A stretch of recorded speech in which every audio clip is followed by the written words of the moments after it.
Okay. Thank you, members. I'll just wait till everybody's seated. Good evening, members and members of the public and members of the press who may be attending. This is our extraordinary council meeting of BCP Council, 15th of January 2025. I'm Councillor Leslie Dedman, and as chairman of the council, I will be chairing the meeting, and I will be supported by the vice chair, Councillor Simon Bull. I will now set out the housekeeping arrangements for this meeting, and please note that this meeting is being recorded by the council for live and subsequent broadcasts, and it will be published on the council website for a minimum of 6 months. So, in order to ensure that the meeting is managed effectively, please could everybody follow these ground rules. If you wish to speak, please raise your hand clearly to indicate. Where there appears to be a consensus in the meeting for a motion, I will ask if there is any dissension.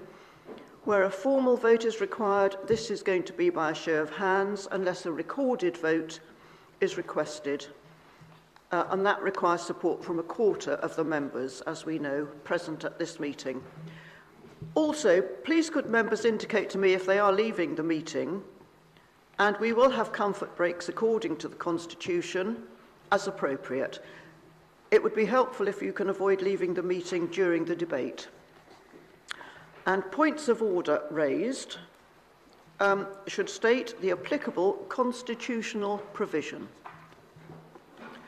So, councillors, I will assume that everybody upholds the highest standards of conduct during our meeting, and as ever, we treat one another with courtesy and consideration.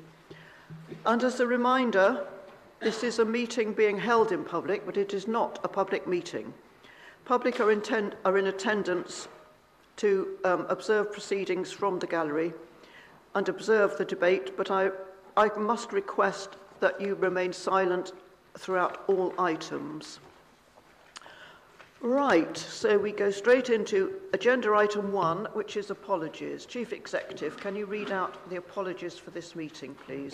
Thank you, Chairman. Apologies have been received today from Councillor Sarah Armstrong, Councillor Julie Bagwell, Councillor Olivia Brown, Councillor Judes Butt, Councillor Sharon Carr-Brown, Councillor John Challoner, Councillor Brian Chick, Councillor Joe Clements, Councillor David Flagg, Councillor Mark Howell, Councillor Chris Matthews, Councillor Joe Salmon, Councillor Vicky Slade, Councillor Michael Tarling, and Councillor Tony Trent. If there are any other apologies.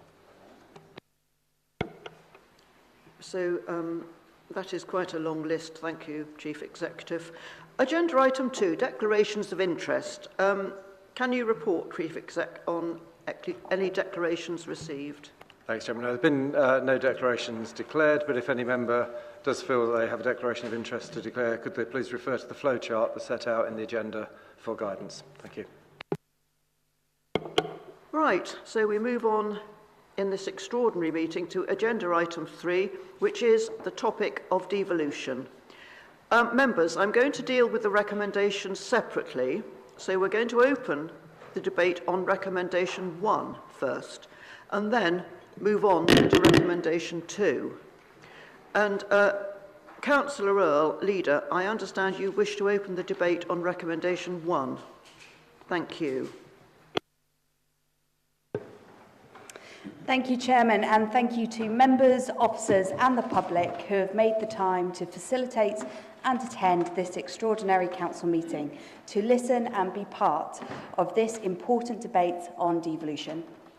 In September, on behalf of the Council, I submitted an expression of interest for a Bournemouth, Christchurch and Poole devolved authority because that best represents our urban, functional economic geography and gives the strongest opportunity to harness the enormous potential of our businesses, people and our places.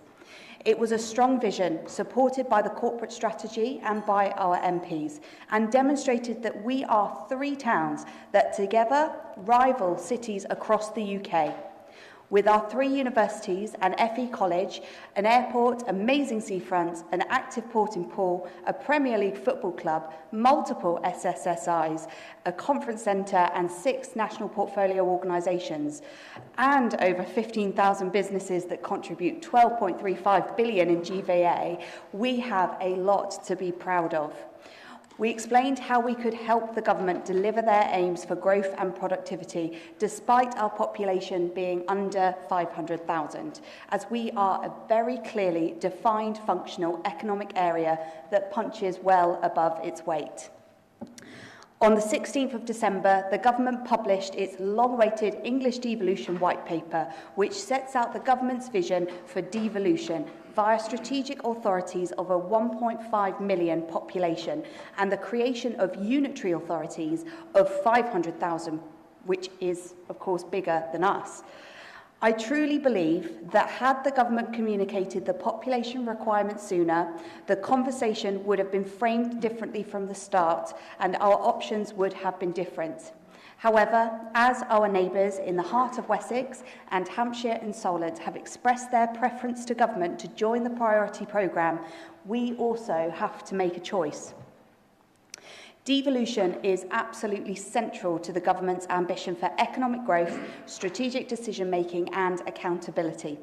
And the vision for BCP in the expression of interest that I sent to government showed our ambitions for devolution were aligned in that, despite our discrepancy on population trumping the functional economic area and the incredibly rushed timeline for such an important decision. As an ambitious area that knows what we want to achieve for its residents, with a strong corporate strategy and a long list of economic assets, we risk losing our capability to deliver it if we are not prepared to take this leap and apply for the priority programme. I welcome devolution. I don't welcome the way in which the government has put us in this position, but if we close the door at this point, we lose any control or influence over an emerging strategic authority and we will end up being forced by a ministerial directive into one or the other. I'd like to propose that BCP Council should apply to participate in the priority programme, and if we can agree that as a council, we can then discuss what geography we should proceed upon. Thank you.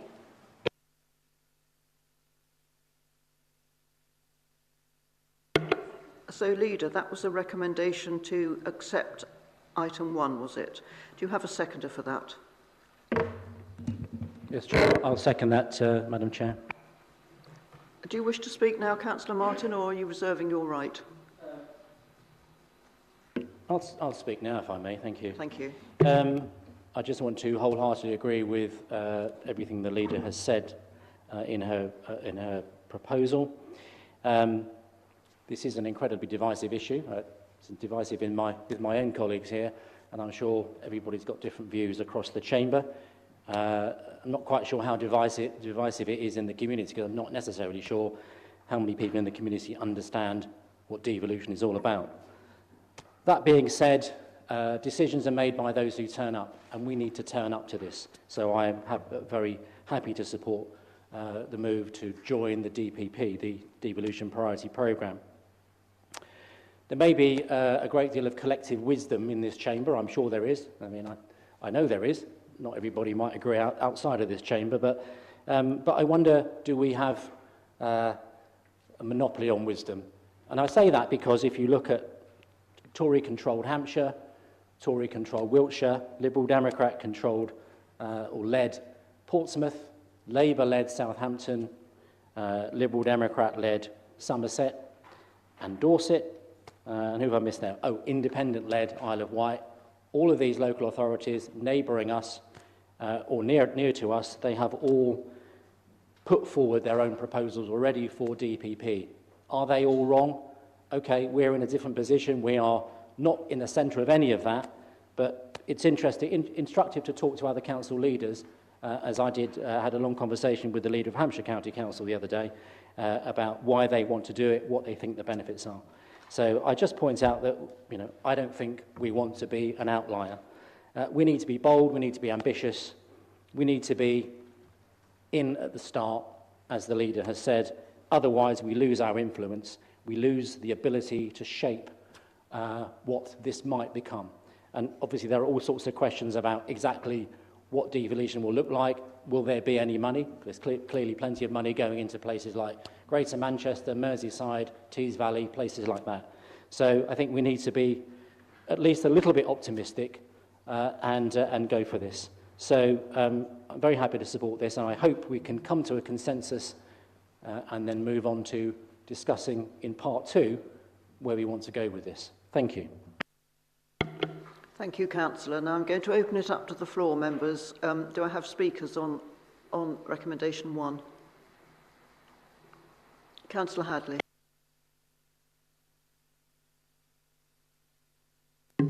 Thank you, Chair. As the leader has highlighted, this seems to be a very rushed decision that's been forced upon us by the government. We've known for 6 months that devolution was happening. We thought we understood the rules, and the rules all changed mid-December. It's an important issue. I think I'm grateful that we have been afforded a few extra days because the deadline was the 10th of January to express our view. But I fear that we can safely predict that the devolved funding will be adequate to cover whatever the new expectations might turn out to be, and they're not clear just yet. However, the concept of strategic combined authorities comes around fairly regularly, and given the new guidance from government, I think we would be ill-advised to just sit on our hands and to pretend that it's not happening, or to demand a different model. We should be stepping forward with passion to make the best of it, in my view. As one of the most congested urban areas in the country, with an interwoven economy both to the east and the west, whichever way we choose, we will absolutely need to work closely with the other partners in meeting the needs of our residents. I attended a meeting in Winchester yesterday, which was about collaboration on air quality across the whole of Dorset and Hampshire. And when I was having conversations with some of the delegates there, quite a few of them working at Southampton University, working at other organisations in Hampshire and at Dorset Council, lived in BCP. It's clear that we need to work with both. I have a clear view, and that is based in part on my work both as a councillor but previously in the NHS, which strongly featured partnership working across actually all of these geographies, both these sets of geographies. We have much in common with both, and whilst there are important differences between us and the urban and rural needs, I think sometimes those things are overplayed. Thank you. Councillor Broadhead. Thank you very much, Chairman. I think it's quite unusual that the leader and I vehemently agree on things, but I am going to completely agree with her comments and the motion that she's put forward on this particular issue. And indeed, as I've said many times on this, what is the biggest change to the fabric of local and regional government for a generation, this is too important to be too political. This is pan-political. And where I agree with the leader on the 2 points is, first of all, I think given the choice that the BCP alone model would have been the better option for us. I should say that because I proposed it at the overview and scrutiny meeting that considered this. I do think we have the ambition, the vision and the size to go it alone, and that would have been my preferred model as well. However, it is pretty clear that the government has taken that completely off the table now. In the white paper, there is a very, very clear guidance that these regional strategic authorities have to be a minimum of 1.5 million size with exceptional circumstances. And from conversations that many of us have been having with government, they will simply not budge. So the BCP alone model is just simply not an option. I would say, and I might say a little bit more about this later on, that I would also agree with the leader. I think it is lamentable, the decision that this council and others across the country have been put in by the government for this biggest change in a generation to regional government, to have to do it in such a short period of time, to launch these completely out of the blue on the 16th of December, and then to force councils to make a decision by the 10th of January, over Christmas no less, is very, very difficult. And I think governments of all colours always think they know best on this stuff, but this particularly has put us into a very, very difficult position. I think the second point that I would agree with the leader on is staying out of this is simply not an option. The government has also made it clear in the white paper that there are no devolution islands available. We are not allowed to be left behind. They're going to do this to everybody. And as we've seen, our two closest neighbours have applied to be in the priority programme. And whether we like it or not, we've had the very, very firm assurance by government that if we don't make a decision, they will make a decision for us. It's an awful position to be in, that we're here. I helped call this emergency meeting to discuss this because of the position that we have been put in, but it's too important decision to be decided for us by government. So I will be very reluctantly supporting the first motion that we should be expressing a preference for the priority programme, because if we don't, government will do what they want and government will think they know best. Thank you. Thank you, Councillor Broadhead. Councillor Farquhar, you indicated. Thank you very much, Chair, but I believe Councillor Aikenhead was before me. Councillor Aikenhead, then. Thank you. So, yes, it's very unfortunate that the government gets criticised for not doing things fast enough, and then sometimes when they get on with it, they still get criticised. But what I'd really like to say is, away from the political stuff, I would like to say thank you to the leader of the council for calling this meeting to discuss this matter as a matter of urgency. It was only just over a week ago at the Scrutiny Committee that we discussed this matter and came to the conclusion that was something that would be the best way forward for the council. And I would just like to say, I think this was actually a really good example of us working together across parties and using the scrutiny process to do something positive for the council. So, yes, we all have our arguments with each other politically, but I think this is a really good example that we've come together today to discuss this really important matter. And the reason that I'm saying this on this item is because it is really important that we do decide it today, because if we don't, we will be left behind. The Heart of Wessex are going ahead in the first tranche. Pan Hampshire are going ahead in the first tranche. If we are left behind, we'll be joining something that's already started without us having a real influence from the beginning on how it works. So there isn't a good choice for us to just sit here and wait and see what happens. I think we need to just be brave, get in there, and let's influence. Let's not wait behind. Let's make sure we're in the forefront and we're influencing what happens for the good of our residents. Thank you. Thank you. Now, Councillor Farquhar, now do you want to speak? Thank you. Thank you very much. I won't waste much of the Council's time here. I'm always amused and grateful that this chamber isn't documented word for word as in the other place in Hansard's. I was not surprised, but somewhat alarmed to hear that this has come out of the blue, and we were told over Christmas and how bad the Labour government is and why we're forcing us down this route. And the reason I say that is because back in 2021, and I forget which particular Minister of the Levelling Up there was in government at that time, because there were so many and they changed very rapidly, that this was proposed under the term that was used by the Metro Mayors of Manchester, etc., as a combined council, the CC. The terminology's changed, but the emphasis of government remains the same for the strategic authority. So the regional authorities, where the best of each of the authorities, whatever level that there are, come together and they work to get funding and powers devolved down from government. So it's somewhat disingenuous to actually point out and say we know nothing of this. I did take the opportunity in preparation for this meeting to actually qualify that disingenuous comment which we heard here, in that, as I say, the Minister for DLUC at that time said that this is going to be happening, and the Pan Hampshire deal was published in 2022.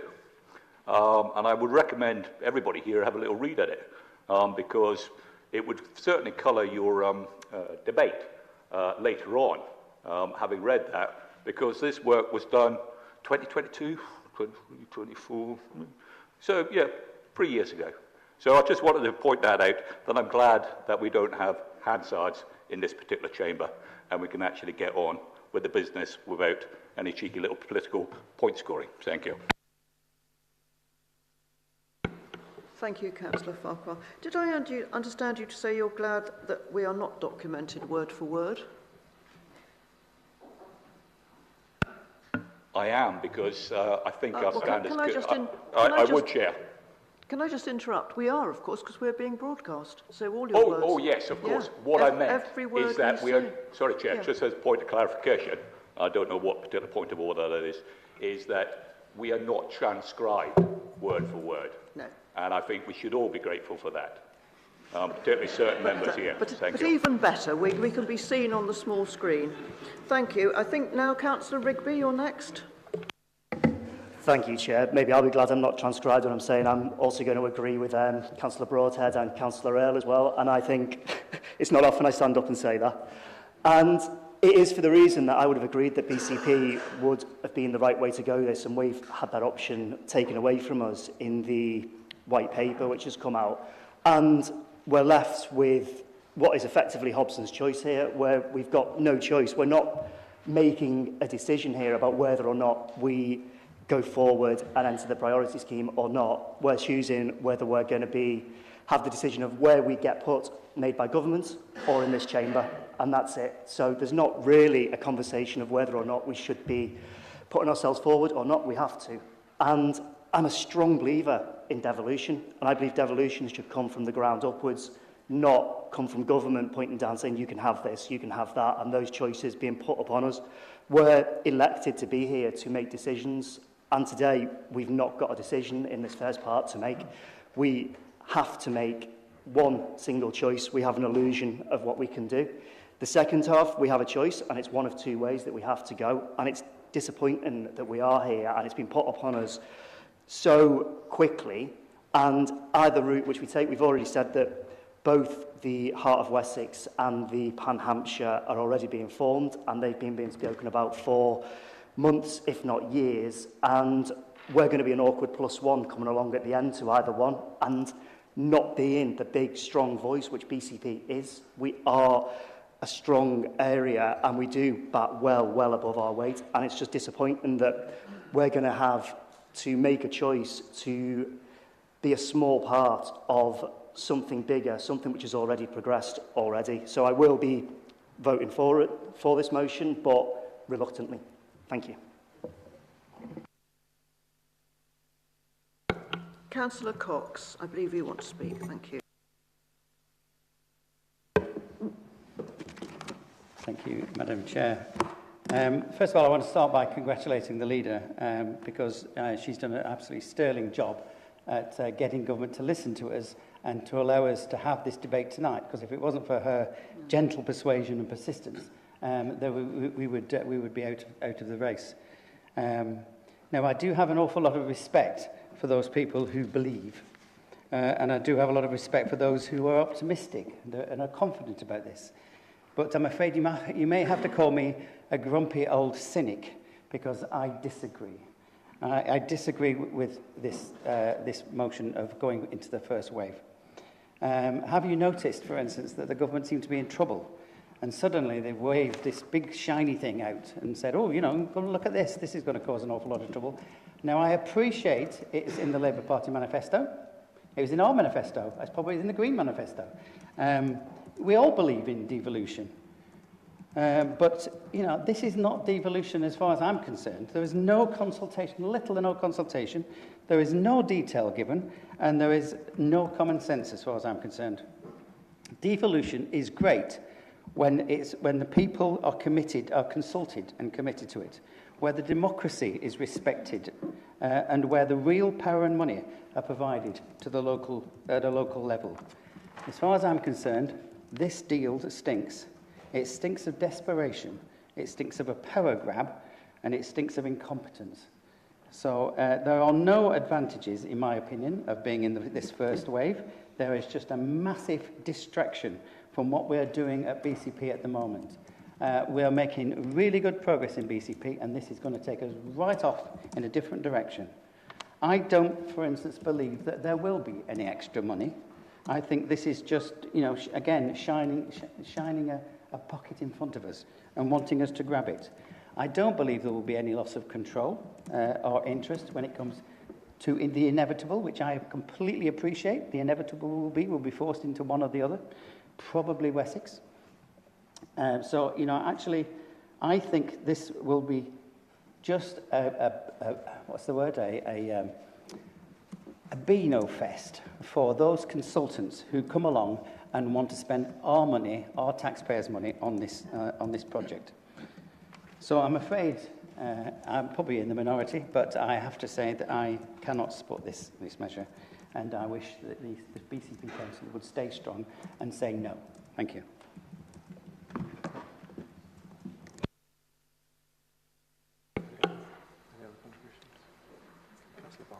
Councillor Bartlett, if it's difficult to stand up, please don't. I know you've got a problem. It's fine, thank you, Madam Chair. I'm absolutely delighted to hear Councillor Cox's comments, because I'd like him to know that there are two grumpy old cynics in the room. And I agree with every single word that he's just articulated. Isn't it ironic that we're told that devolution will enable us to make decisions locally, but only, of course, if the government likes what it is, the answer. If they dislike the answer, they're going to make their decision and impose it on us anyway. We're clearly being bulldozed into making this knee-jerk decision, which is what it is, and we're being asked to accept the inevitable, aren't we? Well, I don't, and I don't agree either that the strategic authorities actually offer us any benefits. In fact, they disadvantages, both economically and particularly from a democratic perspective. My goodness me, we've struggled in making the progress that we have with BCP. And we are making progress now. It's lovely to see some of it coming into fruition now, particularly through the transformation programme. Imagine trying to do that through a strategic authority. Let's not forget that all the major decisions where all the money will be routed will be through to the strategic authority, and all the major areas, infrastructure, housing, and eventually through health and well-being and all those sort of things. So those big decisions about where all the money has been routed will be made remotely. No local democratic input to that. I think it really takes a huge step backwards in terms of local democracy. And it centres the power, of course, with the mayors. The Mayor's Council, which eventually will form, will take over the way that our country is run. It will be mayors and the ministers calling the shots about what the policies are and where the money will go. And that will leave the local authorities, on the tail end of those decisions. It's absurd to think you can write off a history of local democracy. And the biggest change since 1974, when the unitary authorities were created, over a Christmas break, and expect councils to actually give an answer within a few days on such a major decision without, and I have to say, the government have even said that they will facilitate the non-consultation process of local authorities to enable them to carry out a national consultation and then legislate to make sure that our local authority will not have to go through a consultation process, i.e. just again, to bulldoze their arrangements through. It's absolutely disgraceful. It's a power grab, frankly, from central government, and I think I've probably gone on long enough, but as you get the flavour, I do not like this. I will not support it. I will not acquiesce to it. Local democracy is much too important, I'm afraid, to agree a strategic authority and the implications it has for everybody, our residents especially. Thank you.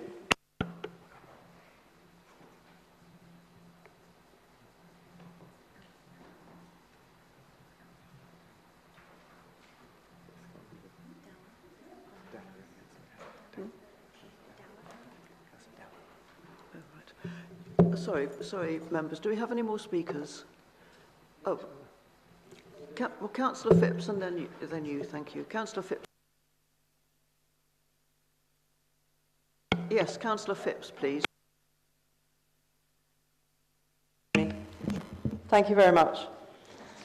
Okay, well, I was very pleased to hear the last two speakers because I'm totally in agreement with them. This just reminds me of LGR. And they said, if you don't join, you won't have a say. So we joined the shadow cabinet. Christchurch didn't have to do that. We'd actually had a referendum. But we had no say. They always tell you, if you don't do it, you'll get left out in the cold. That's what they say. Well, so what, basically? We're not going to have a say in anything, no matter what we do. So don't be fooled by that argument, as far as I'm concerned. If they force us somewhere, so what? Do any of us in here have much of an idea whether east or west is best? We haven't had a chance to even look at it. We got a paper about a week ago on it. It's absolutely ridiculous. We're taking part just in a lottery here. Well, that looks all right. Let's go west. Or maybe not. Maybe we should vote the other way. It's no way to run local government. We need to say no. We don't need to join. We don't want to join at this time. This is apparently the first tranche, they say, isn't it? Well, that's what they say. We haven't even had the chance to speak to our residents, to go to residents' meetings because they're all at different times, to even discuss what they want. I have had some residents contact me, and I do know what the feeling is in my area from some of them, the ones that have taken the trouble to get in touch. The outcome, anyway, is going to be the same, no matter if we're pushed one way or the other. It's going to be a mayoral dictatorship of one colour, political colour or another, from somewhere pretty distant from here. To me, devolution is giving power to people. Well, this is completely the opposite, and I just fundamentally disagree with the whole process. We're being told what to do, and that will continue no matter which area we're forced into. You may think you're going to get a big say in this, but you're not. Take my word for it. I just don't think you will. And the whole process is going to be another complete waste of money. I just think at this time we need to say no. We need to make a stand. This process is not democracy, in my opinion.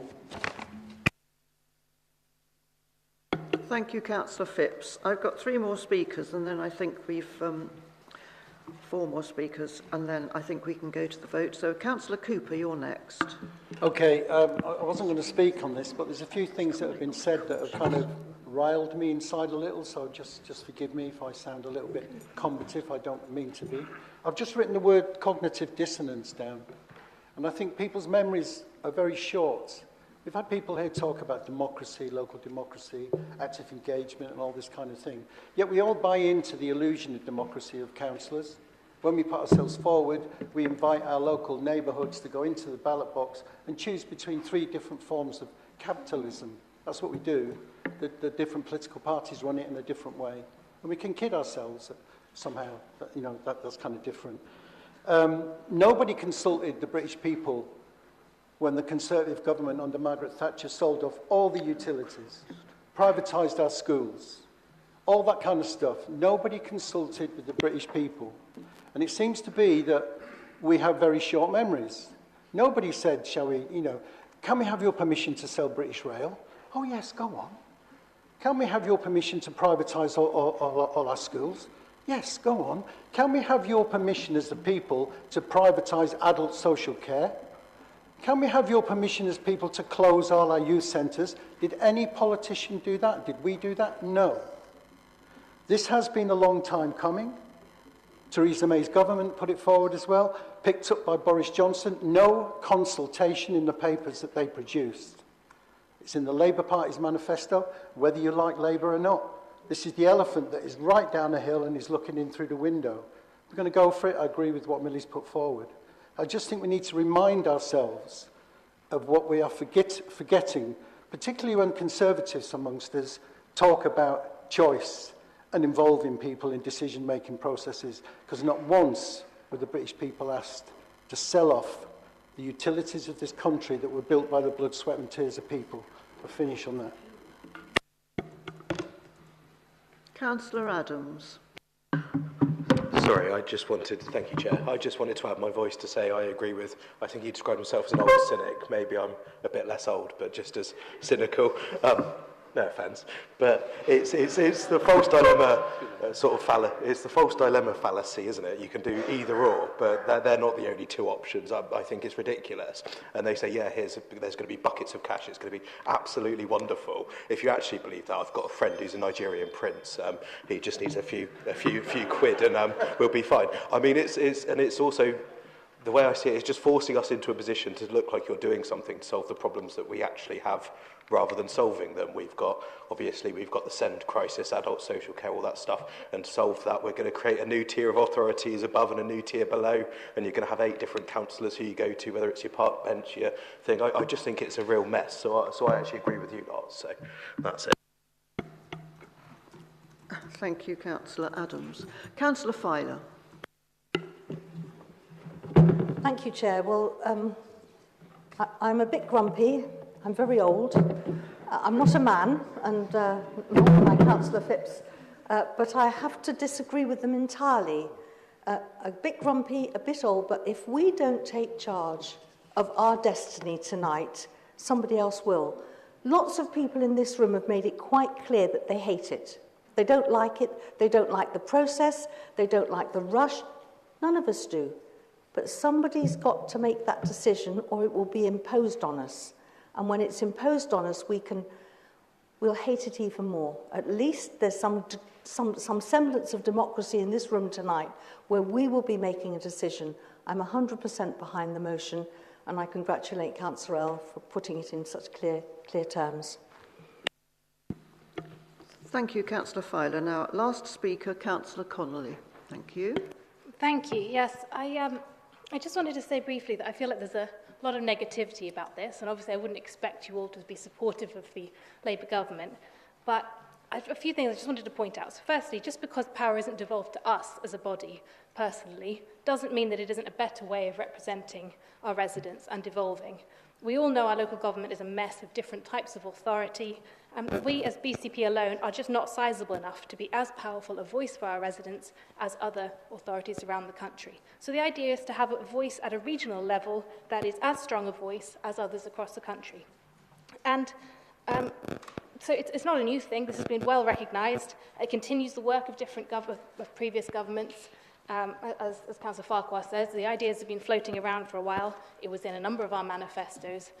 It's not that we need more time for it. We're too small on our own to be comparable to other large, major strategic influential authorities, so we've got to pick east or west. There isn't much more to it than that. And I think it's important for us to think about the reason why we need it as well. So we're an extremely centralised country, especially compared to other European countries. This is a key part of having so many years of disappointing economic growth and low productivity, is we just don't have the regional prosperity, and this lack of regional devolution is a big part of that. We've lagged behind other countries on this. So this is happening. It's well recognised it needs to happen, and it's because we need this major shake-up to achieve some much-needed and long overdue regional prosperity, and an advocate for that. So to me, this is happening. Let's get on with it. We owe it to our residents to show some leadership, and just make a decision on this. They want us to be making decisions. They don't want to be getting into the weeds of different local government arrangements. That's what they want us to be doing. So let's get on with it. Let's think about what serves our communities best, which plan gives the best chance of achieving this regional prosperity. And I'm not saying necessarily that one or the other would be the worst thing. I'm sure we could make, I have my preference, I'm sure we could make either work. But the sooner we get it underway, the sooner the new authority can evidence that it's mature enough to be able to unlock the new powers and the new funding that can come with it. So there might not be an awful lot of funding with it, we don't know. But the sooner we get underway, the sooner we'll be able to evidence that we can make a bid for it. So why would we not do that? Thanks. Thank you, councillors. Oh, Councillor Miles, you wish to be the last speaker, do you? Yeah, sorry, Chair. I thought yeah, what I've really got to say is a pot of nothing is a pot of nothing, isn't it, really? They're saying there's going to be more money. We know. We just don't know there's going to be that extra funding out there. We know there isn't funding. And all I'm going to say is that we don't really know what our residents want. So how can we vote on something that our residents haven't told us? I mean, I can understand the Labour idea because that was in the manifesto, but it wasn't any manifesto I voted for. So, and the residents haven't been that vocal to me to say that I can stand up and vote for something I don't know where we're going with. So I won't be. Thank you, members. I'm going to ask the leader if she wishes to sum up at the end of a very good debate. Thank you. Thank you very much, Chairman. So I've just been writing notes as we've been going through. I just wanted to clarify a few things. So, Councillor Farquhar, we all knew that devolution was coming down the track. In fact, Councillor Beasley even shared at Overview and Scrutiny his experience of this when he was leader of Bournemouth Borough Council. So the devolution as a whole is not a new concept. And in fact, our nations, you know, Scotland, Northern Ireland and Wales have all been through a level of devolution. The surprise was that we went from the assumption, because it was in the former government's policy, of a 500,000 population right up to a 1.5 million population, and that's what's changed the layout of the game over the last 4 weeks. So, you know, we have, and the paper actually goes through a lot of those pre-considered options. However, I really think that that was the big change for us in terms of what's possible. And don't get me wrong, I've been working with MHCLG, speaking to the Minister, you know, just to raise that one of our MPs actually mentioned this in Parliament today. I've been raising that BCP is an area that could be devolved because of our functional economic footprint. However, it's just not going to fly with government. The other thing I wanted to mention is my big fear here, and I really sympathise with my deputy and also the other councillors in the room. It's not so much on what we're going to gain, it's actually what we could potentially lose. So when I look at some of the strategic grants that we've had over the last few years, and when I look at some of the major infrastructure funding that comes down, and also things that underpin the services that our residents and our council relies on, I really worry about losing that altogether. If it goes up to a strategic authority, we still have an element of access. However, if we are not in a strategic authority, it will go altogether. So when I'm looking at things like, you know, Transforming Cities Fund, like the Levelling Up funding, even things like that relates to strategic planning and things like our Community Household Support Fund, you know, we don't know where they are going to sit in the hierarchy of local government. And I think it's important that we are as a part of the strategic authority so we get to have a say on that. And finally, the last point I'd like to make is we are not making a decision on whether devolution is happening or not. That is a question for Parliament. We can only make a decision on what we would want the best outcome to be for our residents within that framework. I would strongly suggest that as residents of the area, that those who really struggle with this idea take it up with the MPs, because we are not the decision-making body on whether devolution happens or how it happens. And I think it's really important that we exercise our rights to make sure our MPs are aware of our concerns around that. But I feel as we're getting a consensus in this room, that is not my role as leader, that is your role as representatives. Thank you. Thank you, Leader, and thank you, members. Now, it's pretty clear that there is not a consensus. So are we content for a show of hands on this? Nobody's, yes, fine, okay. So all those in favour?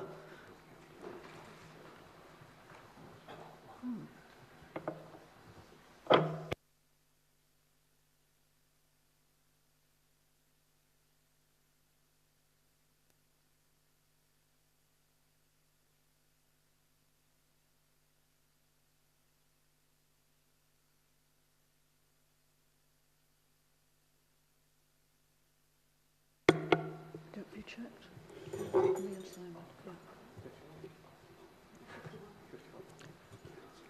Thank you, members. Those against?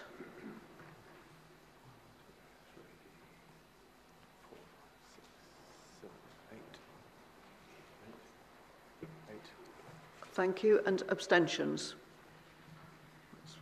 2, is it? Right. That's carried 51-8. Carried 51-8 and 3 abstentions, was it? 2 abstentions, right, I can't add up here. Thank you, members. So we now move on. Oh, Councillor Bartlett, would you like to say something first? Thank you, Chair. Yeah, I don't know if it's possible to record my vote against. It wasn't a recorded vote, but I would like it noted in the minutes that I have opposed this. Thank you. Yes, that's an individual. Councillor Miles, do you want to record it? Okay, 2. Oh. Right. Yes. This is sort of this is recorded vote light, isn't it? Thank you. I think we've got everybody. Thank you, members. Can we move on now to the second item that we're looking at? And can I just say on this one that I'm going to allow amendments to the recommendation which we have before us, to replace the named area with another named area, obviously within reason. So I hope we can understand that. Thank you. Councillor Earl, can you open the debate on recommendation 2, please? Thank you, Chairman. And thank you, councillors, and I appreciate the respectful tone of the debate so far. I know that the geography is where we will differ most between us, but I wanted to give my assurance that this is a democratic process, and as leader, I will represent whatever the outcome is to the best of my ability, underpinned by our shared vision for Bournemouth, Christchurch and Poole. I've spent much of the last 4 weeks considering devolution and the options before us and how we get the best out of the offer that is on the table from government. I think it's fair to say that both Heart of Wessex and Hampshire and Solent both have their strengths where our ambition is concerned, and I would like to sincerely thank the leaders of those local authorities who make up those areas for their patience and willingness to consider our area joining theirs as a strategic authority partner. And it's the strategic that I want to focus on for why I believe, after a huge amount of thought and speaking as leader of the council rather than leader of the administration or even leader of my group, that Wessex is the best option for our 3 towns. I have 3 main points that I'd like to make. The first is the opportunity for growth. I was interested to read the business responses and appreciated their input considering the tight deadline. However, I'm not convinced that our alignment with Hampshire necessarily equals growth.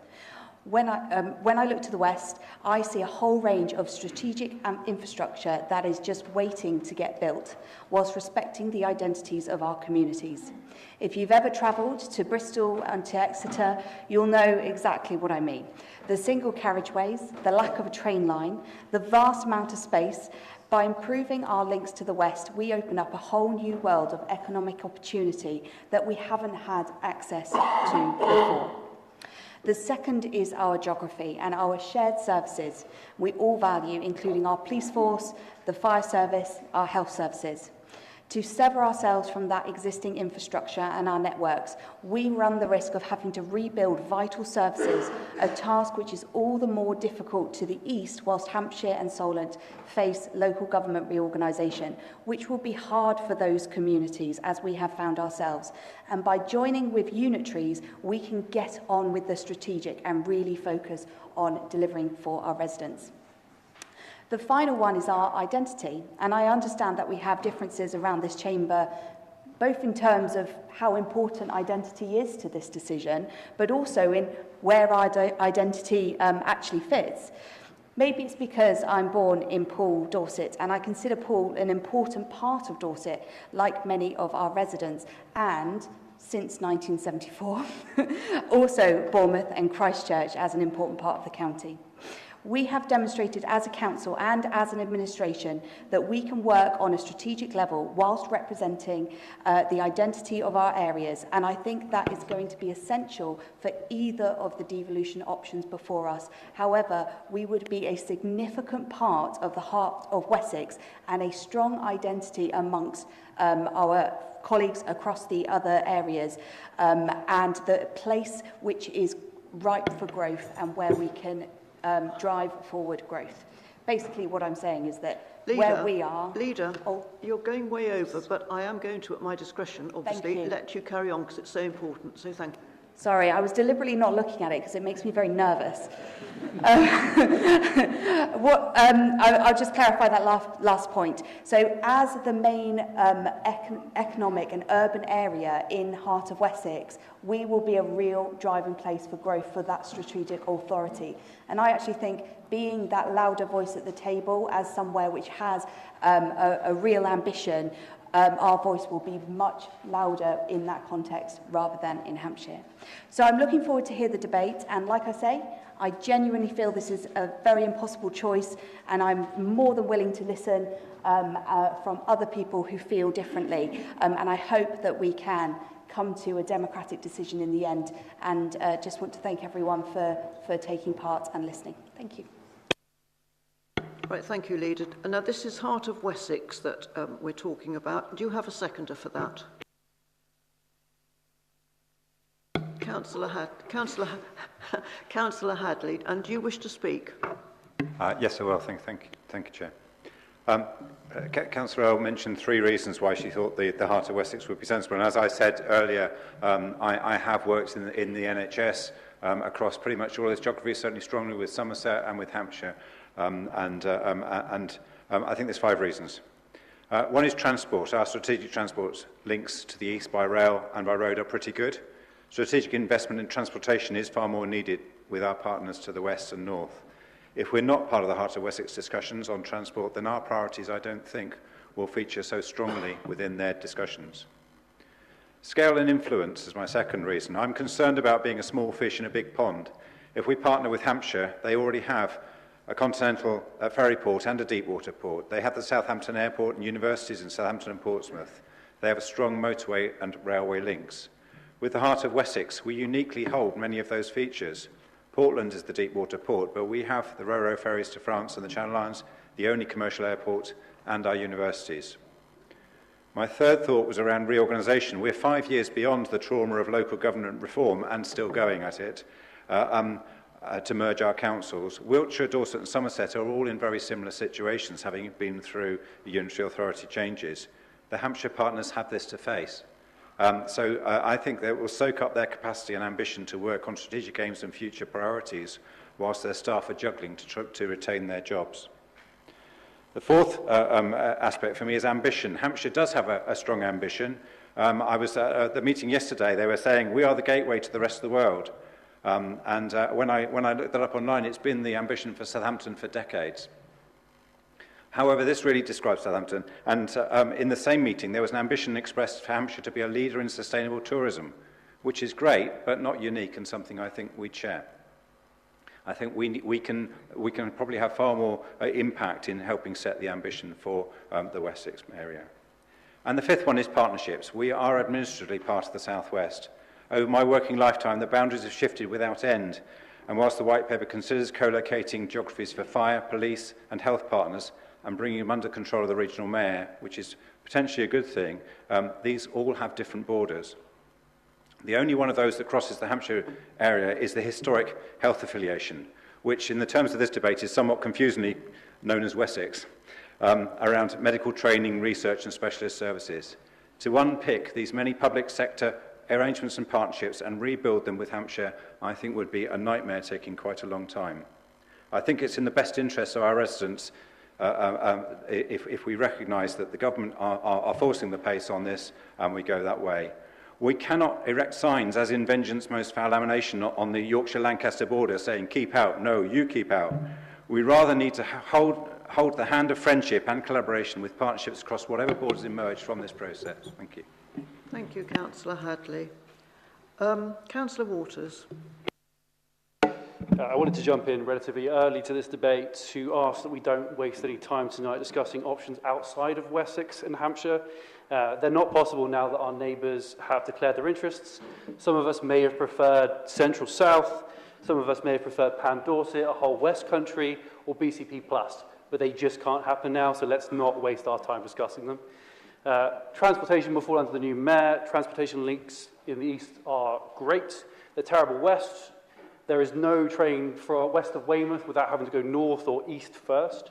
The point of devolution is to decentralise this country and spread economic development throughout it. This is a really admirable goal.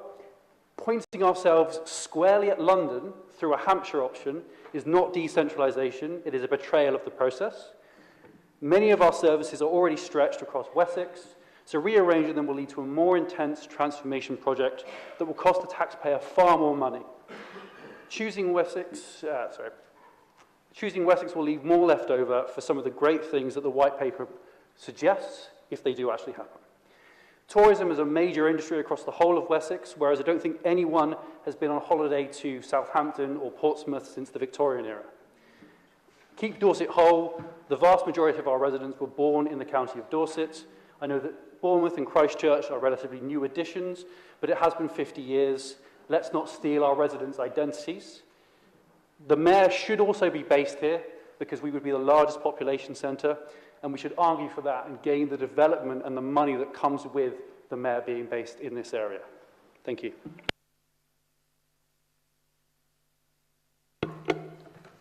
Thank you, Councillor. I think now Councillor Canavan, you're next.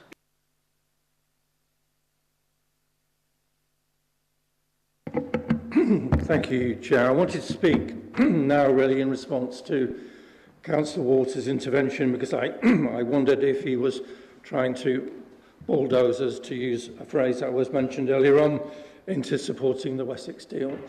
I wasn't entirely clear, Chair, from your opening remarks about whether or not an amendment is possible. If it is possible, I'm quite happy to move the substitution of the Heart of Wessex to Hampshire and Solent, because I believe that is by far and away the best option for us to move in. So if you want me to formally move that amendment, then I will, because I think it's important that we have that debate, and that debate is not closed down in the way that Councillor Waters appeared to be suggesting.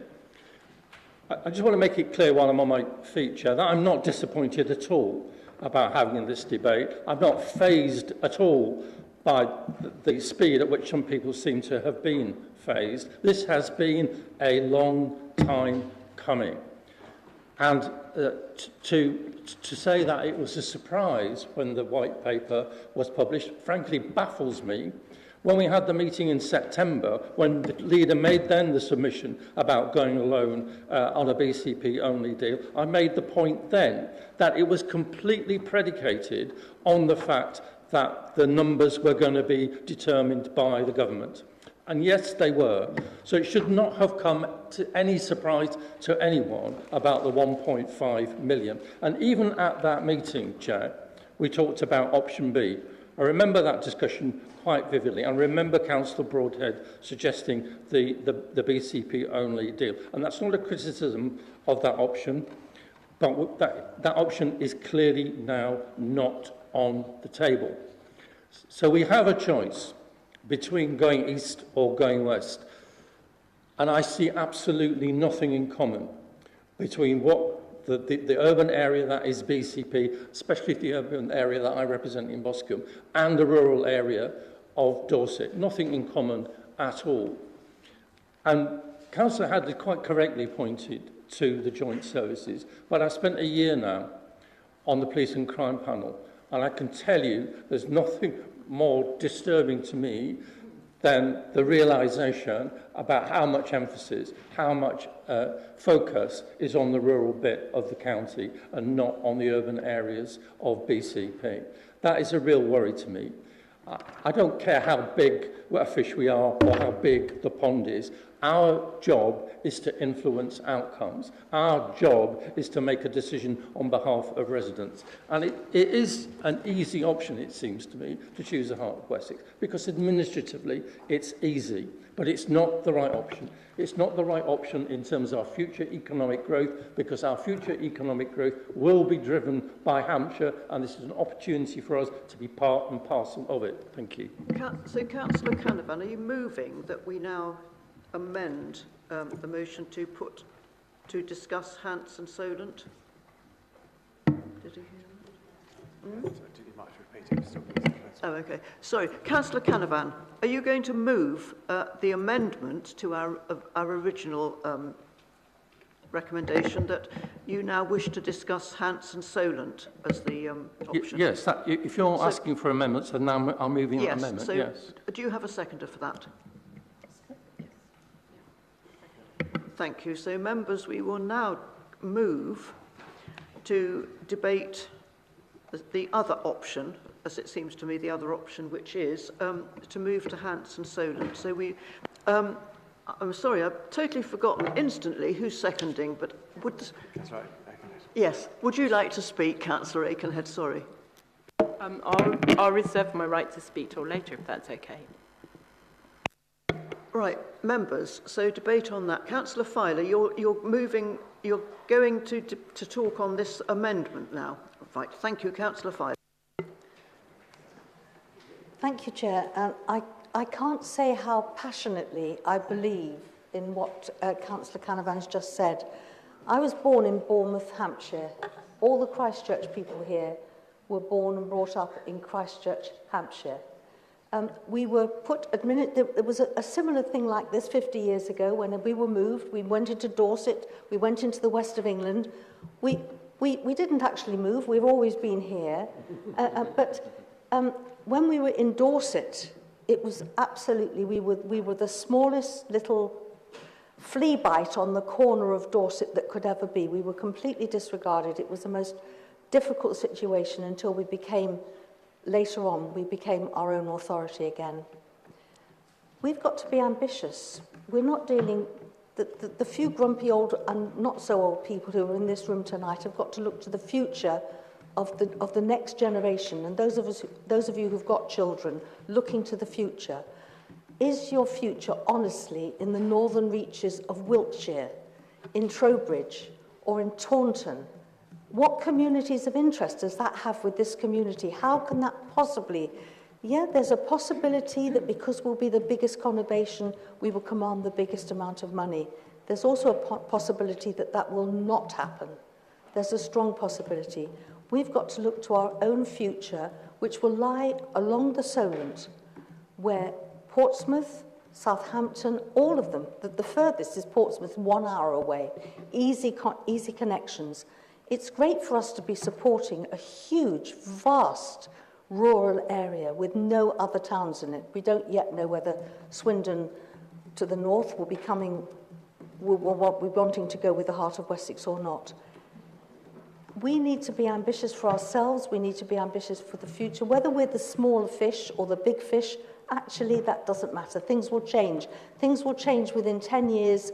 The big fish will become small. The small will become big. You just look at the prosperity of towns like of the port of Southampton and what we can offer them with the universities, with the port of Poole, with the airport in Christchurch. We've got the most fantastic area here, and we need to be ambitious for it, not just to settle, to sit back in the outer reaches of Dorset. We've been working with the rural Somerset, rural Wiltshire. I looked on a map today and looked where Wiltshire finishes. It finishes in the Cotswolds. What community of interest has that got with us? None at all. I really urge everybody here tonight to consider it very, very carefully. Look to the future, not the present, and look to see what it's going to bring for our area, for our future, for our children and for ourselves in the future. Thank you, Chairman. Thank you, Councillor Filer, and that was just within your 3 minutes. And members, can I just say that we will have to stick to our 3 minutes because so many people want to speak. My next speaker was Councillor Hilliard. You're speaking to the amendment now, Councillor Hilliard. Thank you, Chair. So I'm looking to the future, not the past. So I was born in Hampshire. I've spent, my home office has pretty much been in Hampshire all my career. But like the leader says, Dorset is the opportunity, and I think certainly from public services, obviously I'm close to the health. So could we try the other microphone in the pair? Would that make... It just seems... Yes. Yeah. Try pointing that towards you, that might... Okay. Yeah, so obviously I'm close to working with the health, so I know we're integrated in Dorset. Similarly, I'm work with the fire authority, so I know we've got integration in Dorset and Wiltshire, and I know the paper says that the Minister says that can be solved, but I think it's just too big a hurdle. My concerns either way are on, and some residents have contacted me about how this affects housing targets, so that's a concern either way we go. Similarly, the control and the power of one sole person, the mayor figure, that concerns me. And again, although I think we would be the bigger partner, certainly population-wise, on the Wessex model, which is a stronger way, I don't think if we went the Hampshire Solent, we would certainly be a minority, and I think we wouldn't see the biggest amount of money, the fairest share of money. I think it would be more prominent on the Hampshire, the Southampton, certainly bigger. And I would really be interested if the Chief Executive could provide his personal views. Obviously, he's been in this game for quite some time and will pick it up. Thank you. We don't think that's a very good idea from up here. Thank you, Councillor Hilliard. Putting the officer on the spot. I think Councillor Goodall, you were next. To the amendment. Thank you, Chair. I understand some of the disquiet of this debate and reasoning behind it that has been taken. If I may, I'd just like to make a few points. I have always considered myself a resident of the South West, on the eastern boundary, no doubt, but the South West nonetheless. I note that many businesses and representatives have voted a preference towards Hampshire and Solent, but in the first instance, it would appear Hampshire doesn't want us. Secondly, given the timescale, that area has layers of governance for reorganisation. And thirdly, for me personally, the preference, and you'll forgive me for saying this, it lacks imagination, smacks of short-termism, and dismisses the potential that the heart of Wessex has for business. The region has for hundreds of years been London-centric and treated badly, along with other regions by centralised governments of various colours. We constantly refer to the time it takes to get to London by road or rail, the time it gets to the motorway via Salisbury, and the nature of the journey is horrendous, even if the view is delightful. House prices in BCP are affected by commute times. The metropolis is a hefty magnet. The whole point of devolution is that we have the chance to create something for ourselves, for our region, for the South West, without looking over our shoulder towards London and the Solent. Germany's great cities do not automatically look to Berlin for sustenance, and given the opportunity, we should learn from them. A revised and updated infrastructure gives us the chance to communicate properly and do business with other urban areas in the South West, the chance to build railways and have, for example, a direct line to Exeter, which would make us in turn a hub between the South West and the Solent. The chance to have better communications between ourselves, Salisbury, Taunton and Bristol could well make us more attractive to both exporters via our ports and promote clearer lines of communication for our fishing industry and tourism. We might even be able to recreate the Somerset and Dorset Light Railway. Additionally, with our coastline, we have huge opportunities for green power from wind and tidal resources, added to which, when local charging comes into play and resources are available to provide our residents with via district heat networks, then potential for bettering our residents' quality of life will be much improved.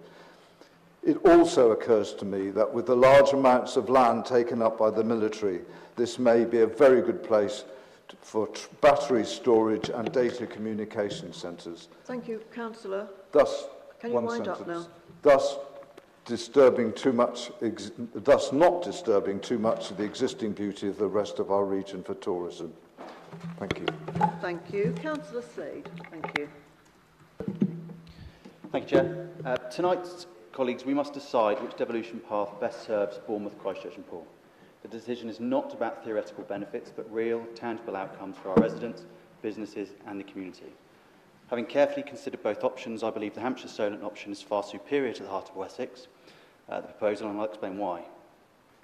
The Hampshire Solent region has a robust economy worth over 32 billion, driven by key industries such as maritime, aerospace, advanced manufacturing and green technologies. By contrast, the Heart of Wessex option covers a largely rural area with focus on agricultural and smaller scale economies. Joining Hampshire Solent would place BCP within a powerhouse of economic activity. For example, the Solent Freeport is expected to generate £2 billion in economic activity and create 52,000 jobs over the next decade. Southampton and Portsmouth ports handle a combined 86 million tonnes of cargo annually, supporting trade and logistics that directly benefit our local businesses. The Solent region is home to world-leading institutions like the National Oceanography Centre, University of Southampton, which drive research, innovation and skilled employment opportunities. The Heart of Wessex option cannot offer comparable economic synergies or growth prospects. BCP's location naturally aligns with Hampshire Solent's existing and planned infrastructure. This includes major transport corridors such as the M27, the A31, the A338, which already connect our area with Southampton and Portsmouth. Investment priorities that include upgrading rail links to Southampton Airport and improving coastal transport links make travel more efficient for residents and visitors. The Heart of Wessex option, which is with its rural geography, lacks the infrastructure focus that matches BCP's needs. It proposed priorities such as a rural broadband and agricultural development do not align with our urban and coastal priorities. Hampshire Solent's approach to devolution emphasises significant investment in urban and coastal regions, ensuring local authorities have the funding to deliver on key priorities. While no current funding figures are finalised, the Solent region's historic access to initiatives like the Freeport and Green Energy Funds demonstrates its ability to attract large-scale investment. The Heart of Wessex proposal, on the other hand, is dispersed across a wide area with less economic cohesion, meaning funding would be stretched thin and priorities diluted. Our residents stand to benefit directly from Hampshire Solent options. This proposal that speaks to their needs: high-quality, well-paying jobs in industries like advanced manufacturing and maritime, better transport connections making communities quicker and daily life easier, more funding for housing, healthcare and skills training, all areas that are top priorities for our communities.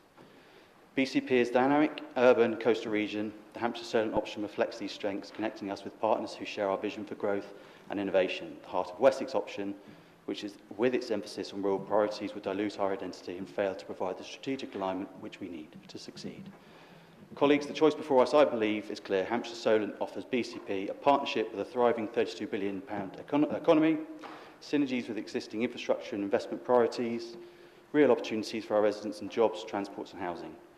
My question to you is this: will we choose a path that aligns with BCP's strengths and ambitions, or risk compromising our future by pursuing an option that does not reflect who we are or where we want to go? Thank you, Chair. Thank you, Councillor Slade. Councillor Andy Martin. Thank you, Chair. I'll be brief. Excuse me.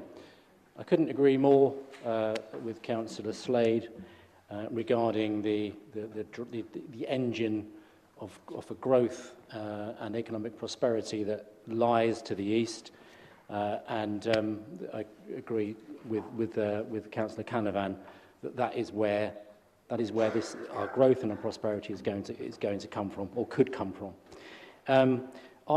Just to be clear, I am not trying to relive the Battle of 1974. I don't even remember it, believe it or not, about us being in Hampshire. So it's not about that. It's not about Back to the Future. It is the future.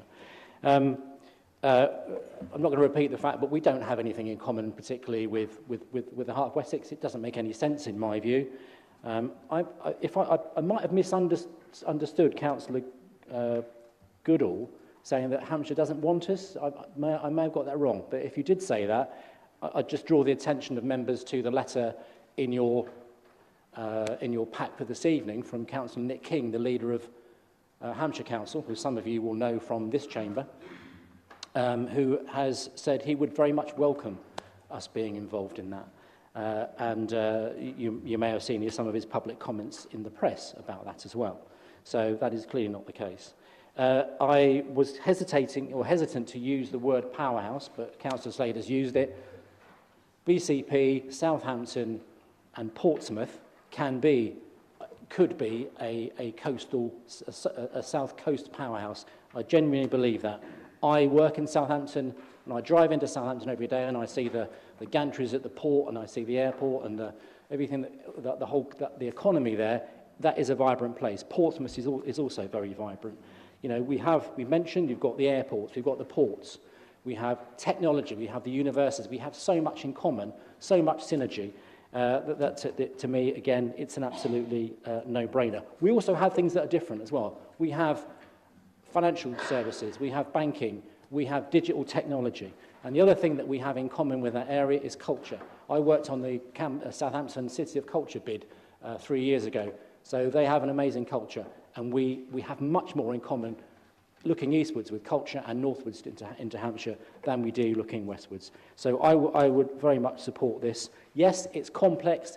It's much more complex than going the other way because of the other public services. But so what is complex? What isn't complex in local government and public services these days? So I'll support it. I urge colleagues to do that. That's the future. Thank you. Councillor Farquhar. Thank you very much, Chair. I'll speak to the amendment put forward by Councillor Canavan and seconded by Councillor Aikenhead, which is that we change to discussing and voting on the Hants, or the Hampshire Pan Hampshire, going east as opposed to going west. I moved down here in 2011, and the signs start at just a little bit north of Southampton that says, you're heading into the west. And I used to earn my pocket money as a film extra, and lots of my work was in the west of London, and I realised just how far away Bournemouth was from London. But whenever I holiday, generally I go to Portsmouth, I think, Councillor Alford, because of the historic dockyard and the historical features that they have there. But whenever I do go westward, I need a holiday after the journey because these links. And one of the phrases which I heard when I first moved down here was, there ain't no motorways down here in Dorset. And that's true today, and it'll probably be true in 50 years' time, that there are no motorways in Dorset and we don't have the links. So I am still speaking to the amendment because I support the amendment and I will vote for the amendment that we actually debate the Pan-Hants deal. I'm glad that some members have put their flag in the ground and actually get their word in for Wessex and Hampshire as part of this speaking to the amendment. But some of the things which have been said, not just on where people like the holiday, but as regards identity. I come from Scotland. We're quite tribal up there. So we do have a great deal of identity. And in my role as the mayor, then I invite school children in to, and actually in their visitors book, put where they were born. None of them put, I was born in Dorset. They put that they were born in Poole Hospital, or they were born in a variety of other towns. We're not a conurbation that the majority of our individuals identify with Dorset. So I said Dorset there. So again, we don't want to refight the battles of the future, the past, because we should be looking to the future. And if I had my choice of any of them, it would be that powerhouse. It would be the coastal towns. It would be BCP, Portsmouth, Southampton. Just on numbers, which was mentioned as for the side of things, is that we're not going to be a big fish or a small fish in any pond. Because in reality, if you look at the population numbers, the difference between a Wessex BCP deal is 20% of the population will be here in BCP. If it's Hampshire and BCP, it's 18%. And if the Isle of Wight come in, it's 17%. Influence is the important thing which was mentioned. Can you wind up, Councillor? You have to look at the number of MPs. So I will be supporting the amendment that we actually vote on a Pan-Hampshire deal. Thank you very much, Chair. Thank you, Councillor Farquhar. Councillor Cox.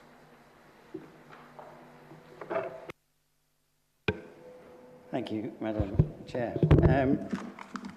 Well, being a bit of a contrarian, I was very tempted, actually, I have to say, to vote against both of the options. because I'm not interested. I think it's a massive distraction. And on that basis, I'm very tempted for Hampshire, because Hampshire will be a car crash. It will be an absolute car crash.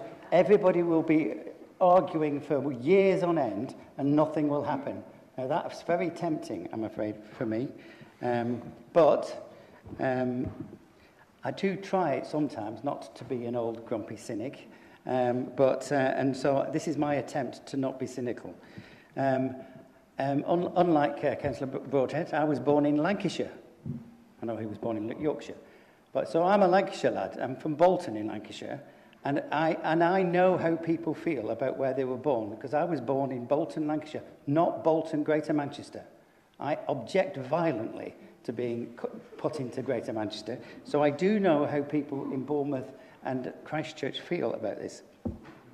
However, in the last week actually, I've been canvassing everybody that I've come across. And I was at the Christchurch Town Council, and you know the Mayor of Christchurch will confirm that I actually asked people's views in Christchurch Town Council. What did they think they should be? And frankly, overwhelmingly, they voted for Wessex.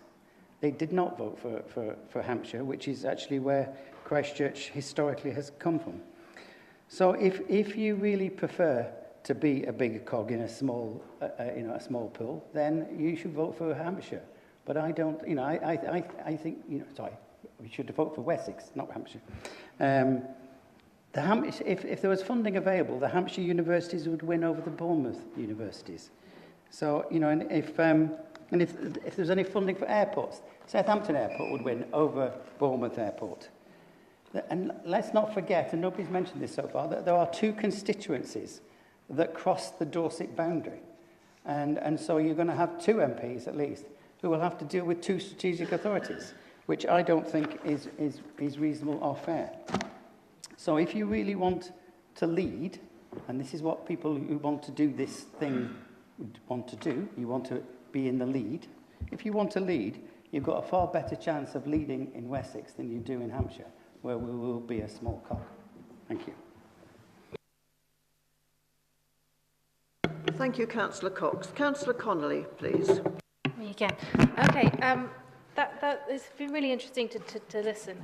I grew up here. I was born here. I'm from Bournemouth, not Dorset. Dorset is that area around outside Bournemouth very clearly. But I do understand that point about you, certain areas do feel more attached to Dorset. Fine, but there's always going to be next to Dorset just by virtue of geography. I just think we need to be very clear about the purpose of this, and this is about generating growth and prosperity.